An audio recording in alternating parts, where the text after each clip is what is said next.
even though regardless upon still that you have heard it before, I say it again.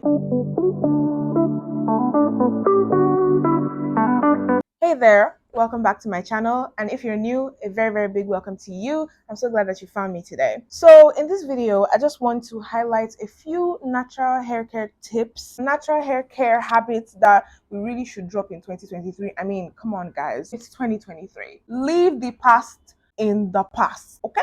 Every day there is at least one person that is still trying to adjust to the whole natural hair care scene, who's just starting their hair journey and all that. So this information has to be brought forward, so that they can see and learn. And that is why I am doing this video today. So without further ado, let's dig into these things that we really should stop doing to our hair in this year. Let's go. The first thing that I would say is to stop using oil as heat protectant. See, honey, child. Take this for example. When you want to fry meat, as in cook it that you want to eat, what do you use? Oil. Yes, that's right. So why do you think oil is going to protect your hair from heat, from heat damage, from all the terrible things that heat could possibly do to your hair? Why do you think oil is that knight in shining armor that is going to protect your hair? Why? Oil is going to fry your hair, deep fry it, okay? Don't use oil. Rather, you can use silicones. And I know, the natural hair community has successfully boycotted silicones and sulfates and all these other ingredients. And I'm going to make a separate video about all that. I'm going to unpack all that. So you should consider subscribing to my channel because honestly, you do not want to miss that, okay?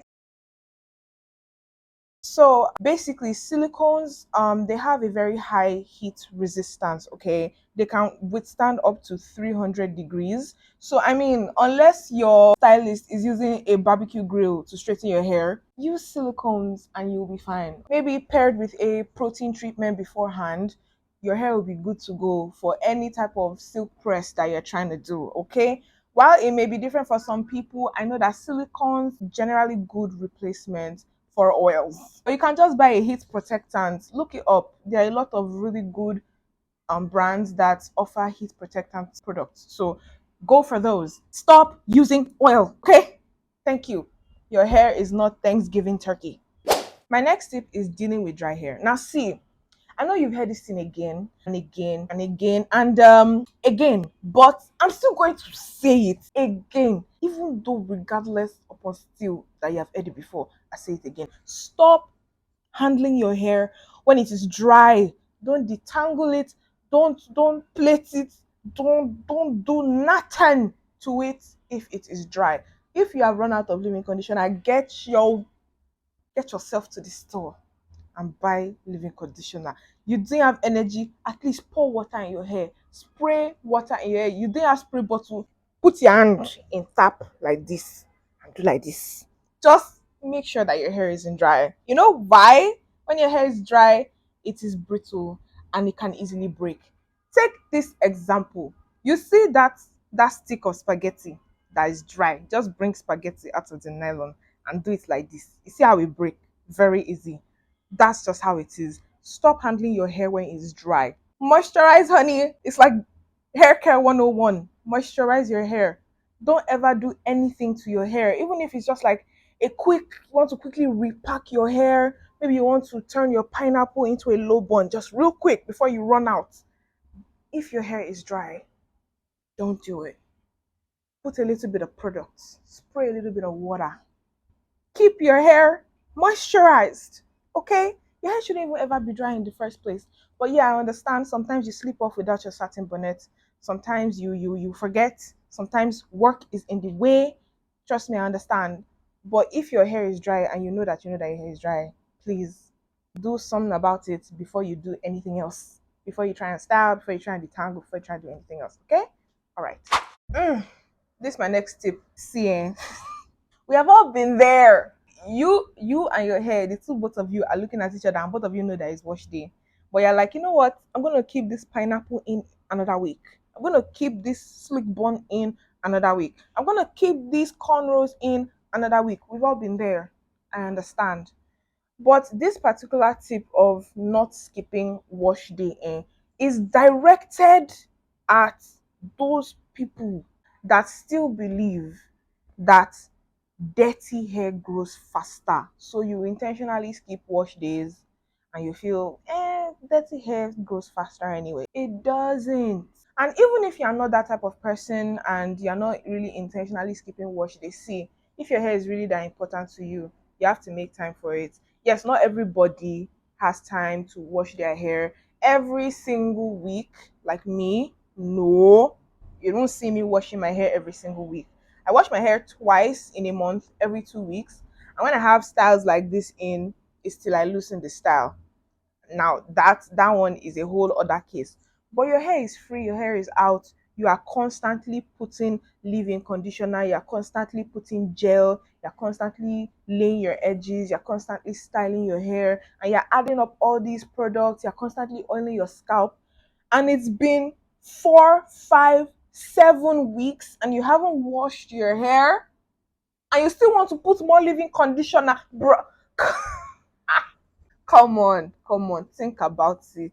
You see, wash day is not just some trivial thing that we natural hair people do just to feel ourselves that we have natural hair. It's actually a very important step in your regimen. Wash day is basically like a reset where you wash off all that product buildup on your hair and on your scalp so that your scalp and hair can take a deep breath of fresh air before you start loading it up again with like more products, with more leave-in conditioner and more oil and more butter and more gel. It's like you wake up in the morning, you bath, you rub cream, you put all those your products on, you go out, there's dust, there's particles, there's everything landing on your body, and then you come home and then you sleep, and then you wake up and you go out, you didn't bath.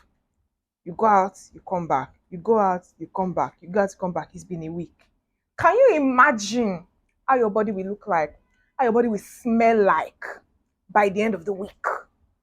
Now take that scenario and put it towards your hair. You see that it don't look right? Stop skipping wash day. Let your hair and scalp breathe in a little bit of fresh air. Now, I understand you may be busy, you have work and all that, but if something is really important to you, you'll make time for it. That's just how it is in life. So, if your hair is really that important to you, if your hair journey is really that important to you, you want to hit all your hair goals this year, stop skipping wash day. Just make a little time for it. And I'm going to still do a video later on how to optimize your wash day so that it's not as stressful or it's not more stressful than it needs to be. Again, subscribe and turn on post notifications because the content I have for you guys this year, y'all are not ready. Okay? Okay.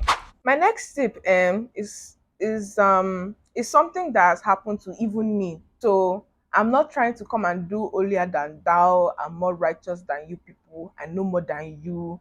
This is me admitting my faults and mistakes as well. And it is something I am actively and consciously going to stop doing in 2023, and that is skipping scalp care. See, it's easy to especially for a natural hair person who has stopped using oils and butters in their hair. So, the normal routine in a wash day would be to wash your hair and deep condition and then put leave-in conditioner and then oil your scalp. So for somebody that is not using oil anymore, it's very easy to forget your scalp. And I know there are a lot of people, there's still a lot of natural hair people that still use oil. But even if you use oil, it is still like, I don't know, there's something about it. People tend to forget to oil their scalp. Once you wash your hair and your hair is clean, you feel like all is well. Stop skipping scalp care. It's really, really important. Hair grows from your scalp. I don't know. I've seen a TikTok video. I don't know if I'm able to find the video, I'll put it up on the screen. But I saw a TikTok video where somebody was saying that she thought hair grows from the ends.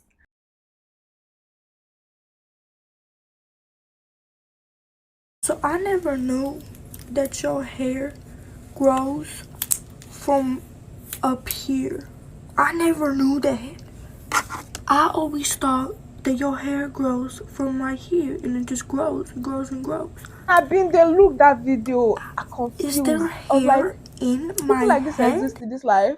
Wow. Anyway, so it's very important. Your hair grows from your scalp, okay? So if you're not taking care of the source of the hair.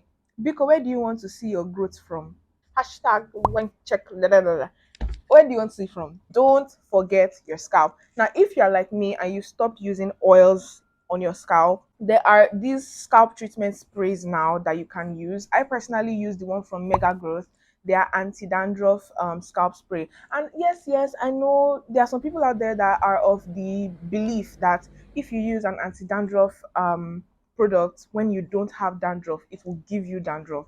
But the thing is, I've been using this product for over a year now on my scalp since it came out, and guess what? I didn't have dandruff. I mean, I'm not the one that said prevention is better than cure. It's the experts that said it. So anyway, that's the scalp spray that I use. I also know of this brand Gush that also has a scalp treatment spray that is just absolutely lovely. The menthol in that product is sublime. The same goes for the Mega Growth one as well. For me, once I finish washing my hair and I deep conditioner, I put my leave-in conditioner, and my hair is in sections, I'll just, spray my scalp in between the sections, give my scalp a good massage, and I'm good. Good. Just always remember to take care of the powerhouse of your hair growth. You understand me? All right. So stop skipping scalp care. It's very important. This particular one, I've seen things on the internet, especially on TikTok, even YouTube. Hey, the amount of products that people use on their hair at once, bro. Like you just finished washing your hair. Your hair has not even finished. Your hair is like does not even finish taking in the deep breath finish, and you have already loaded it with more, with so much more. Like, why did you not even wash your hair? Some people would finish washing their hair, leave-in conditioner, oil moisturizer, curl definer, gel, water, oil, just layers and layers and layers and layers of product at once, and it's not necessary. In some videos that I see, just makes me go like, oh my god, why? It's see, and hair care is not some complicated aeronautic science. It's really very, very simple. Wash your hair, take care of it.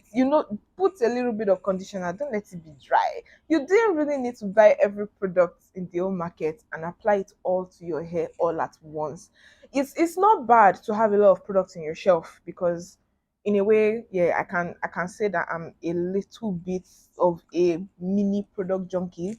But every you have to understand that every product is for different occasions. I'm not going to put leave-in conditioner and the curl former and mousse and gel in my hair at the same time. No. You either use the curl former, maybe you're trying to do a twist out and you use the curl former, maybe the curl cream, or maybe you're trying to do a roller set, so you use mousse instead. But now, when you want to do a twist out or a roller set and you use the curl cream and the mousse and the gel, well, why? It's very important that you understand what each product is for and use it for that purpose, instead of pouring everything all in your hair all at once and just overloading your hair, overloading your scalp. And at the end of the day, the style won't come out right because your hair is way down and your scalp will be itchy and you just won't even enjoy the style at the end of the day. Stop using too much product on your hair at once.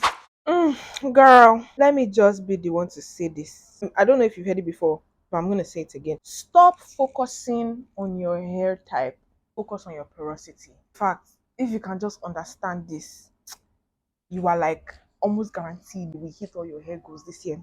See, this whole hair typing system, forget it. Hair type is not the important thing here.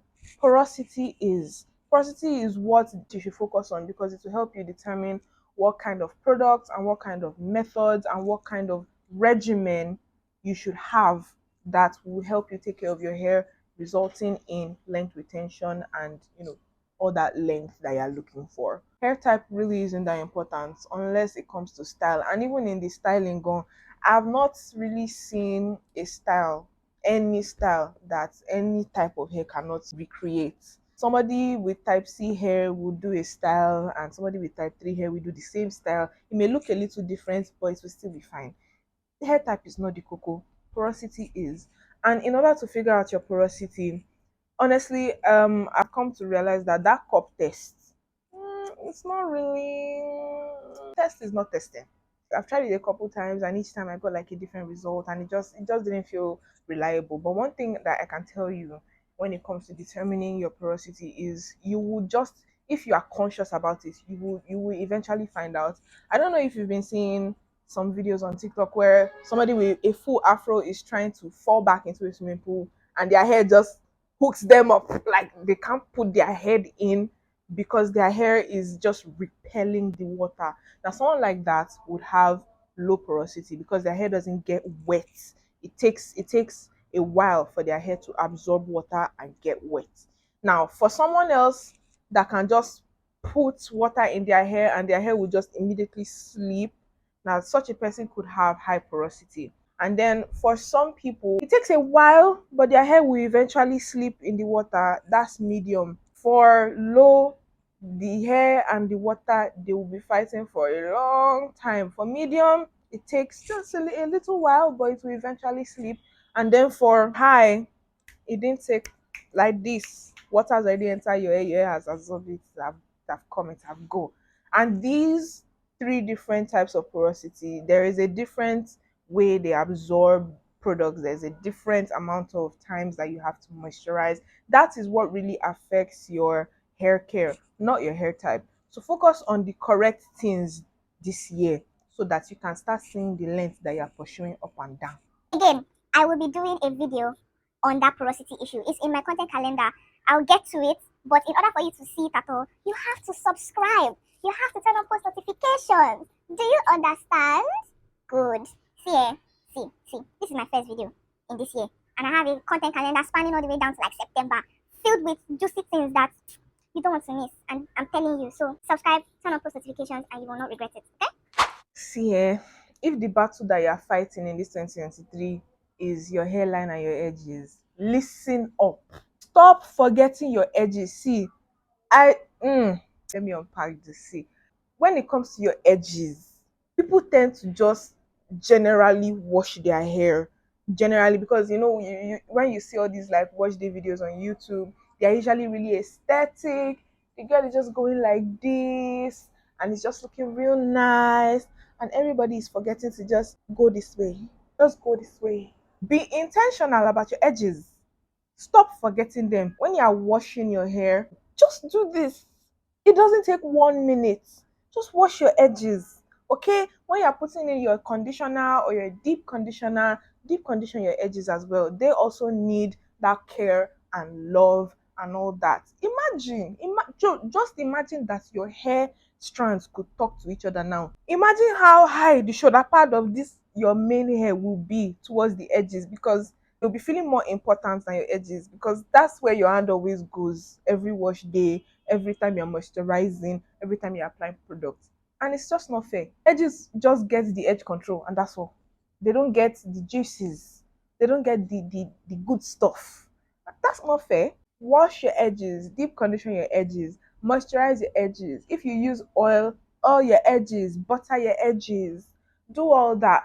Don't just be killing them with edge control every single day. And even speaking about that edge control issue, see, let me tell you something. It's not bad to use edge control on your hair and all that. If you look at this stuff very well, I didn't even leave much edges to be laying. If I lay my edges 1 hour, in fact 30 minutes, everything will scatter. So what's the point? I pack everything inside. But I made sure that I didn't do it too painfully, because as you can see, I've done a lot of facial expressions in the video so far, and I'm not in pain. And I literally just finished this hair this morning, or was it last night? Last night. If you want to see that video, by the way, I'm going to link it above and in the cards at the end of the video, because y'all need to get in on this and tell your stylist that, see, madam, you will not make me bald this year. You didn't know how to do it. Come and watch this video. Let me show you. You hear? Whether you do your hair yourself like me or you go to the stylist, I put together that video so that you can see how you can do styles like this without losing your edges completely. Okay, so make sure you go check that out after this video. So when it comes to edge control, there are some things. If you are lucky enough and your edge control lasts a whole day, that's fine. It's not the one that you will not tie it and leave it and use it again the next day and the day after and the day after. Edge control dries out edges. So the best thing to do, even if you are going to be laying your edges, is when you come back home at night or whenever and you're washing off your makeup or your skincare, you're having your bath, wash away the edge control. Put in some leave-in conditioner, some oil, treat your edges, go to bed. You wake up the next morning, you have your bath again, and then you lay your edges, and then you go and you come back, you rinse, you repeat. That's how you do it. That's how you take care of your edges. Stop forgetting about them and just feeding them that crap edge control every single day. All right? Be kind to your edges and they will be kind to you. Respect is reciprocal. I'm not the one that said it, so don't quote me anyway. So, my eighth and final thing that I think we should all stop in this year 2023. Stop detangling like a crazy person. See, I have respect for you as a person. But the next time I see somebody using rat tail comb to comb their hair, I will woz you respectfully. You see some people, they are detangling their hair. There is no moisture inside, it's dry. And you know I've already spoken about dealing with dry hair. And then you're now you are you scrubbing jeans trouser? Abiboya, you're scrubbing cat tire. Sorry, me understood. Why are you detangling your hair as if you are battling a rattlesnake? Gently, gently. Your hair is very soft, very fragile. It doesn't take a lot of tension to pull hair apart like this. So why do you think using a comb to do cha cha cha cha is gonna have a positive effect? No, it's not. Please, eh? Take it easy. If you need a how to detangle your hair video, oh, on this YouTube scene, even on TikTok, anywhere, you will find it. And if you want me to do specific one for you, just tell me in the comment section. I will gladly. But the one that you will be combing your hair and water is coming out from your eye and all your scalp is red. Stop it. That's not the proper way to do it. Sure, understood. You understood? All right. So that's all the tips that I have. That's all the habits that I think that all of us should really consider stopping in this year. Okay. So if you feel like there's anyone that I've missed, make sure you tell me in the comments. And if you feel like there is something that you are unclear about, you want to ask questions, just let me know in the comment section. At the end of the month, I'm going to host a live video right here on YouTube, and I'll be answering all your questions, everything. So you guys have to feed me questions. I will help you go do all the research. If I have the answers right off the bat, I'll answer you, and I'll address all of the questions that I get throughout the month during that live session. So make sure you don't miss it. It's the last Saturday of this month. Make sure you write that down, put it in your calendar. Let Google remind you, pé something very important is happening on that day. Okay, that is all for this video, and I hope you learned something. I hope you enjoyed it. Once again, subscribe to my channel and turn on post notifications, because I have a lot of interesting material for you people this year, and you really don't want to miss that. I'm so glad that you found me today, and I'll see you guys in my next video next week. Until then, bye.